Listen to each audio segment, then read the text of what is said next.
This video is on how to reset your oil life on your GMC Acadia. This is a 2007. It should be good through 2016. They all should be the same. Go over by your radio. Go over to your icon here. Press that once.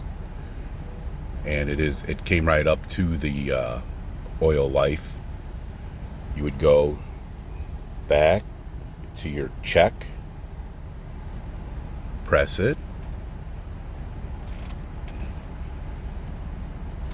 hold, and then it will reset. If it does not come up to your oil life remaining, you keep pressing this button and you can scroll until you get to it, and there it is. It's your first one.